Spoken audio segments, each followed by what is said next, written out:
All right, Senator, whenever you're ready. Guys, thanks for joining me. A couple minutes late coming from a fascinating health committee hearing on college sports and the millions of issues from gambling to NIL and so many others that affect college athletics these days. But I want to talk about three items and then take your questions. First, the status of the war in Iran. Second, a couple of decisions this week bearing on offshore wind in Virginia. And then third, the status of the DHS funding discussion. First, with respect to Iran, I continue to assert and do everything I can to convince people that this is war that is both illegal and profoundly unwise. Every day, I think the evidence mounts to support my proposition, but much of the evidence I'm not allowed to share with you because unlike any other military engagement during the time I've been in the Senate, the administration and the Senate majority refuse to hold public hearings about the war. They only tell us what we want to hear and need to hear in classified settings so that we cannot discuss it publicly. It's really shocking. When I came into the Senate in 2013, we were still engaged in military activity in Afghanistan. We had so many public hearings about Afghanistan in both the Armed Services and Foreign Relations Committee. We pretty quickly, after I arrived, got back into military activity in Iraq. That war had been finished before I came here, but Iraq asked us to come help defeat ISIS. We had many, many public hearings in both the Foreign Relations Committee and the Armed Services Committee about those military operations and the threat that ISIS posed to the Middle East. Other military operations, small operations in Niger, small operations in Yemen, the prospect of President Obama using the military in Syria to punish the Assad regime for using chemical weapons. We have public hearings about this. We debate it, we ask questions, and the American public, through those public hearings, gets to be educated about what's at stake. And the American public needs to know because it's the American public's kids who are being deployed in war. It's the American public's spouses or parents who are being deployed in war. They have a right to know. But thus far, now we passed the, I believe, month-long anniversary of the war in Iran, a unilateral war of choice declared by the president without Congress, even though there was no imminent threat to the United States posed by Iran. We're a month into the war, and we've yet to have a public hearing about it. And I believe it's an intentional strategy of the administration and the majority to try to avoid public scrutiny. Because I can tell you this, the scrutiny that I've given to the question of what was the threat, what was the rationale, what are the goals, what is the plan, what is the cost? What is the likely length of this? Will there be ground troops? All of these questions that I have and that the American public has too, and that Virginians have, I've been able to get answers to some of those questions in classified, and they demonstrate to me even more and more that this was a very, very unwise move that the president has embarked upon without Congress. It is not only putting the lives of our troops at risk, 13 have died, and now nearly 300 have been injured. It's stressing a lot of our military assets, like our munitions depots or the operation of our major Navy platforms like the USS Ford. It's stressing out troops who have their deployments, like those sailors on the Ford, extended. It's deeply impacting the American economy. The price of gas has gone up by over $1 a gallon nationally since the war started on February 28. Virginians buy 8 million gallons of gas at the pump every day. So that's $8 million a day that Virginians are paying just in increased gas costs. And that's before you get to, well, what an increased fuel cost due to the price of goods delivered to supermarkets and stores or shipped from other countries to the United States. It's just such an unwise decision. And it really demonstrates why the framers of the Constitution said you shouldn't go to war unless you have a debate about it first. So all these questions can be answered. One that the administration has struggled mightily to answer Didn't you foresee that Iran would try to close off the Straits of Hormuz and calculate in that effect? The British closed off the Straits of Hormuz in the early 1950s when they were trying to muscle Iran into not nationalizing British petroleum. This has been a known risk for 75 years.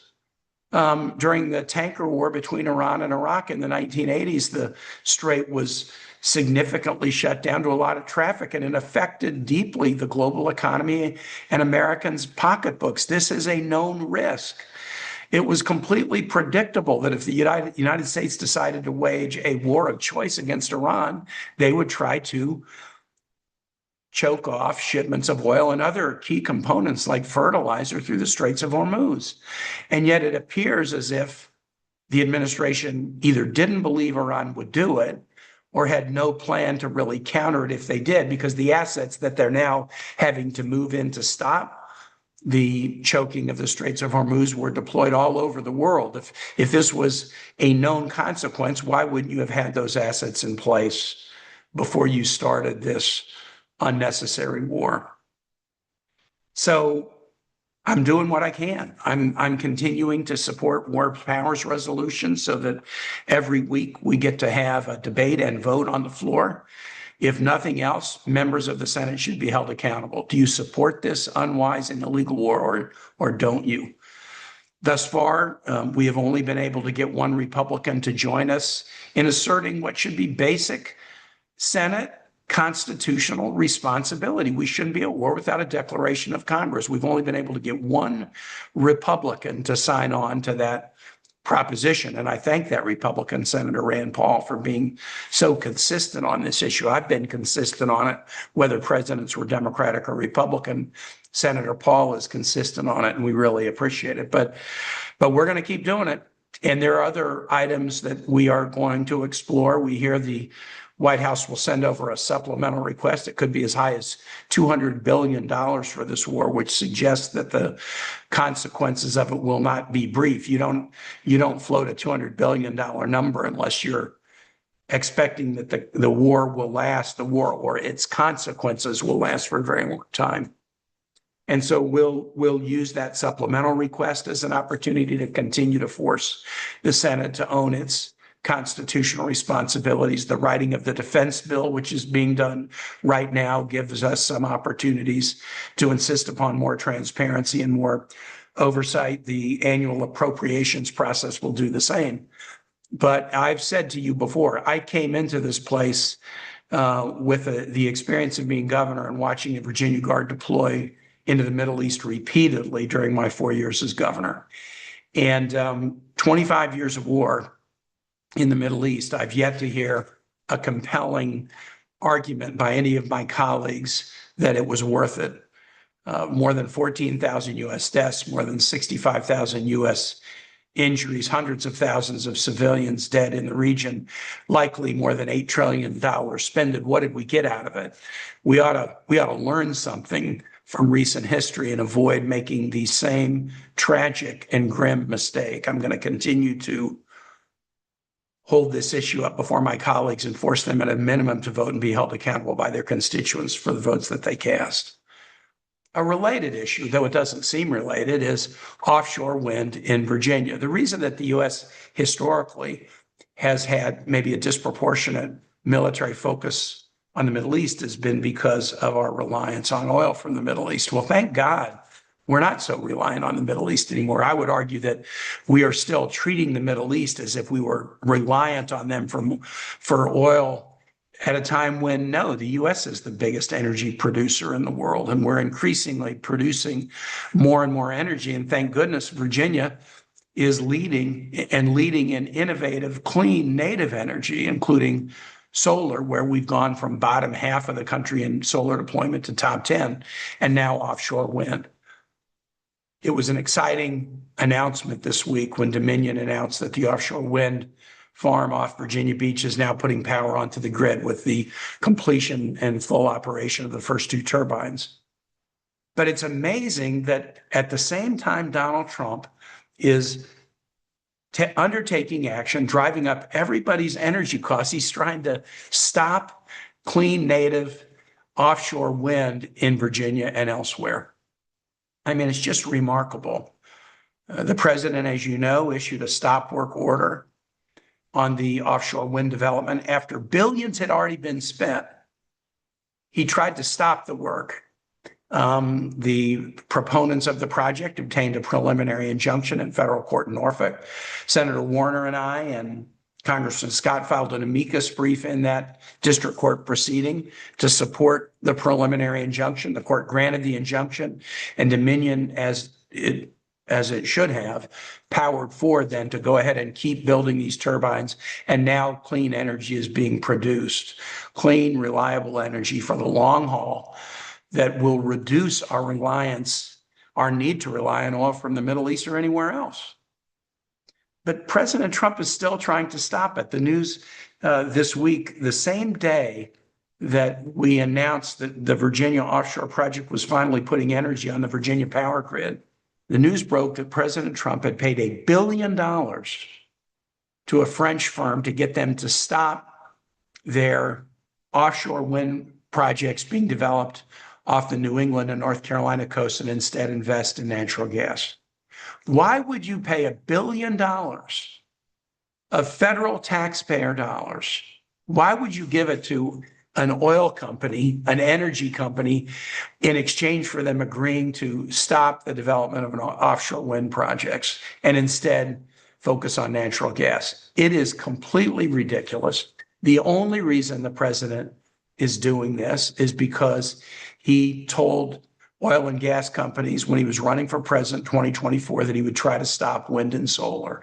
This is a giveaway to campaign contributors who were the major funders of his presidential campaign. There is no other explanation for it.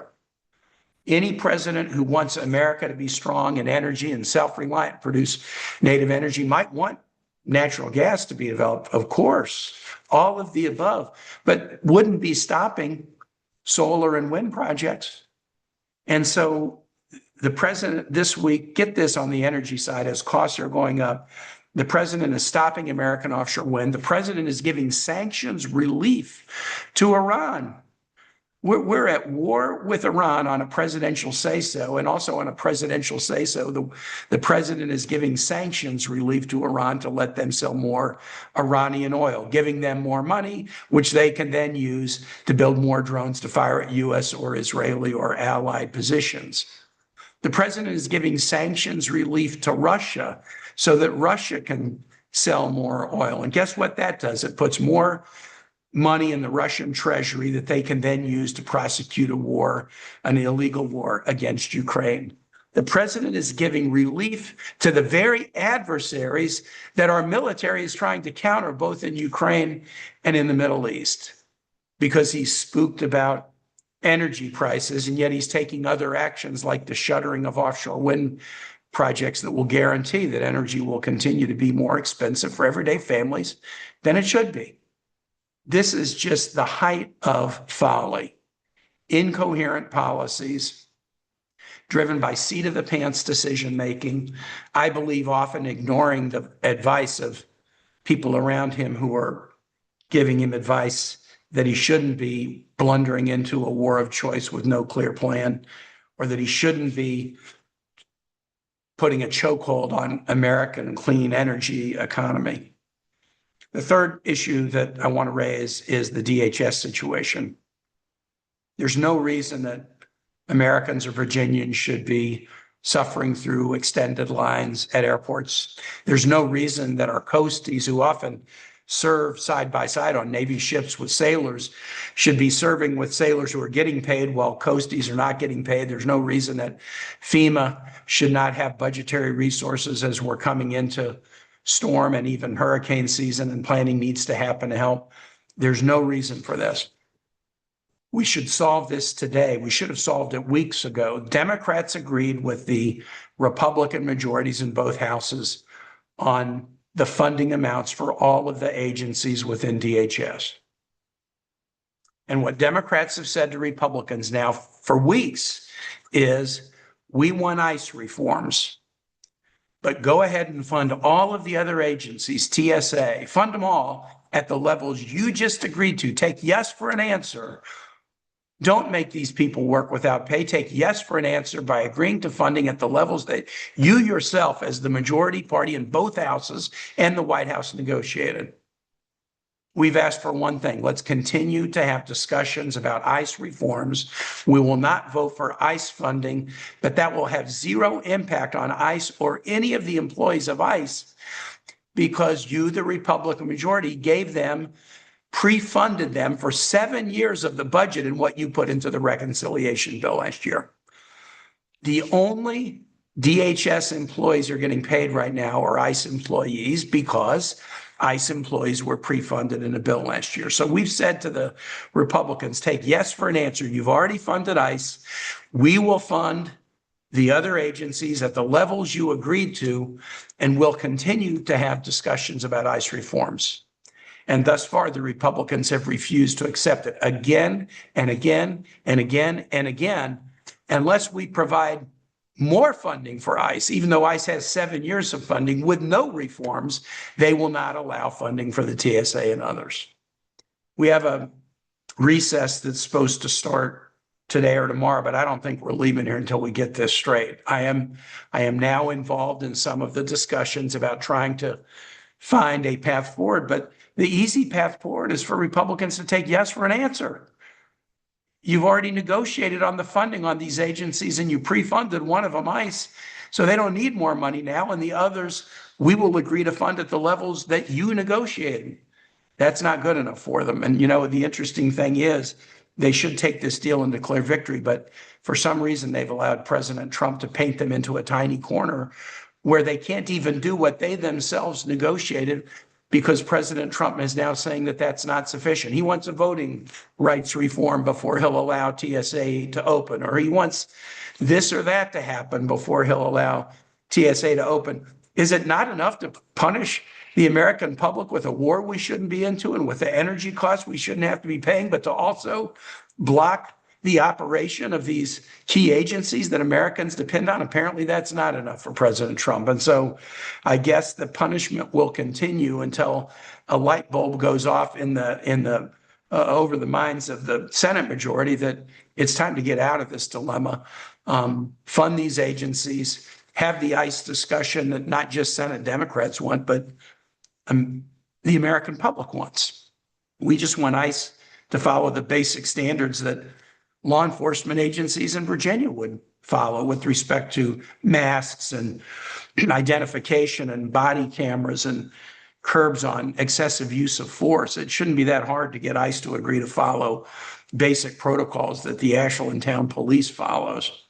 I mean, it's not too much to ask. So with that, I'm glad to open it up and take questions. First question is from Randy from Telemundo. Hey, Randy. Senador, buenas tardes. Quería preguntarle, esto ya lleva muchas semanas. ¿Cuál es el camino para salir de este cierre parcial con DHS? ¿Y qué mensaje tiene usted para los empleados en los aeropuertos que no les están pagando y muchos de ellos se están yendo de sus trabajos? Es bien difícil para ellos. Es una gran tragedia que ellos no estaban recibiendo su salario ahorita. Cuando abrimos el gobierno, todos van a recibir su salario, porque de un propuesto de ley que yo trabajado por pasar en 2019, todos van a recibir su salario cuando el gobierno abrir, pero ellos deben recibir su salario ahorita. Mi mensaje es que la mayoría en el Senado y Casa de Representantes, el presidente debe aceptar nuestro propuesto a abrir las agencias, porque ellos han aceptado, tenemos un acuerdo bipartidista para fondos para las agencias, pero los republicanos ellos estaban bloqueando sus salarios ahorita. Entonces espero que, ojalá que mis colegas republicanos en la mayoría aceptar el acuerdo bipartidista después de semanas. Next, we have Michaela from WDBJ7. Hey, Michaela. Yeah, hi, Senator Kaine. Thank you for doing this. Yeah. I just wanted to ask, what are your thoughts on the growing number of data centers in Virginia? And do you have any concerns on the long-term impact they could have? There are long-term concerns. I mean, there's benefits to Virginia. Data centers are not just a Virginia phenomenon or an American phenomenon. They're a global phenomenon. And being a leader in this important area is not a bad thing for the Virginia economy. It's a good thing. But there are issues with data centers, water usage, power usage, the extent that power usage drives up energy costs for, everyday families or small businesses. The concentration of data centers in particular areas can have some significant impact on just kind of land use planning. And so I think there are very legitimate issues. I am not in favor of proposals to have a national moratorium on data centers because I think that would just be handing the lead in this important industry of tomorrow to other nations. The United States has had a lead in it, and that's a good thing. But I do think the issues of water usage, power usage, land use are very important. I don't think they're susceptible to a one-size-fits-all solution at the federal level. I think they're more susceptible to legislation at the state level. There are some federal aspects of this permitting reform for transmission lines, for example, that can't be done at the state level, that have to be done federally. And so I think the piece of it that we should focus on in Congress is transmission and permitting reform. Next, we have Mitchell from WTOP. Hey, Mitchell. Hey, Senator, thanks for joining us. Returning to the DHS shutdown. Yeah. You've indicated you have a problem with separating part of ICE, especially enforcement and removal operations. Can you just explain your position on that? Sure. So remember, ICE is funded for 7 years. The Republicans asked for so much money in the reconciliation bill last year that I voted against because of the massive cuts. I mean, they're making massive cuts to Medicaid, massive cuts to the SNAP program, and pre-funding ICE for 7 years. ICE has more money than it knows what to do with. So ICE doesn't need funding now. ICE employees are getting paid. What ICE needs is reform. And there is sort of a suggestion that, well, the reforms might just be needed in this area, not that area. I'm not willing to concede that. I think the reforms that are needed in ICE are more fundamental. And so given the fact that they have the money to do what they are doing right now as we have the reform discussion, I would say set ICE funding aside, fund the agencies where we've reached an agreement, but who are not yet getting paid, and then we maintain the ICE reform discussion until we find a path forward. Next, we have Avery from WVIR. Hi, Senator. I'm Hey, Avery. asking a question on behalf of a Charlottesville woman named Jamel Snyder. Yes. Who you already know the case. I guess my two questions for you are what your office is doing to support her, and I guess more broadly, what you think about her losing her VA benefits. I was with her this morning as she was admitted to UVA's emergency room as she was not even able to get a spot in a nursing home facility. So I'm really glad you asked this question because we are working with Ms. Snyder and her family, but we don't talk publicly about constituent service we're doing from Virginians unless they explicitly give us permission to do so. I'm perfectly fine with any constituent talking about what we're doing or, offering their opinion about what we're doing. But we are dealing with hundreds of constituent issues on a given day. And we just don't talk about what we're doing for constituents to protect their privacy. So she's at liberty to describe fully what we're doing and what she thinks about it. But I don't want to get into the facts of her particular situation because then I probably would have somebody else we're doing some work for that would worry that I might talk about theirs. We are working with her. We think it's an unfortunate situation. I've had some deep concerns about cuts in resources to the VA, shrinking employments at the DA. We've got VA facilities that have recently opened in Virginia that are minimally staffed because of DOGE cuts that were made last year and proposals from the current VA administrator to additionally reduce the size of the VA. So some of the challenges that we're dealing with constituents in the VA are directly connected to the Trump administration's decisions to let so many people go. But we are going to continue to work with Ms. Snyder and see if we can figure out a way to provide assistance. Our last question is from Michael from RTD. Hey, Michael. Hello, Senator. Let me turn that back on. I'm interested in this bill that the House passed yesterday that Congressman McGuire introduced, the Make the District of Columbia Safe and Beautiful Again Act.